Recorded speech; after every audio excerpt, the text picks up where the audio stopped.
പച്ചപ്പിൽ മുങ്ങിയ അറബി നാട്ടിലൊരു വീട് കാണാം ഇടവേളയ്ക്ക് ശേഷം.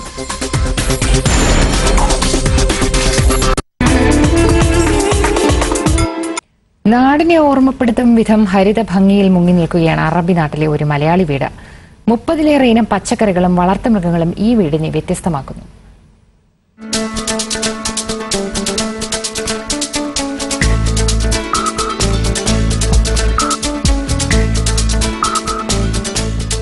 ഇത് ദൈവത്തിന്റെ സ്വന്തം നാടായ കേരളമല്ല, യുഎയുടെ തലസ്ഥാന നഗരമായ അബുദാബി മുഷ്രിഫിലെ ഒരു മലയാളിയുടെ വീടാണ്.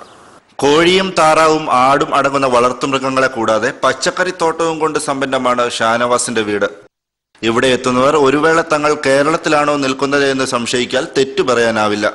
അത്രയ്ക്ക് കുളിർമയേകുന്നതാണ് ഇവിടുത്തെ കാഴ്ചകൾ.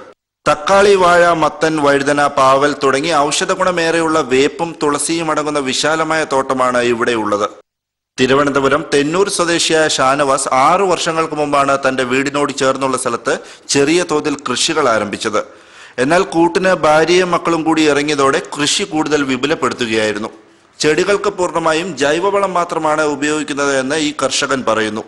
നമ്മൾ കീടനാശിനിയില്ല, ഇതുവരെ നമ്മൾ ഒരു തരി പോലും മരുന്നടിക്കുക. അങ്ങനെ ഇവിടെ ഈ പരിസരത്ത് മരുന്നടിക്കാൻ വന്നാൽ കൂടെ തന്നെ ഞാൻ അവരെ പറഞ്ഞുവിടാനാണ് ഇതിനകത്ത് അടിക്കേണ്ടതാണ്.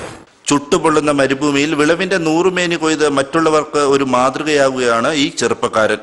സിബി കടവിൽ, ഏഷ്യാനെറ്റ് ന്യൂസ്, അബുദാബി.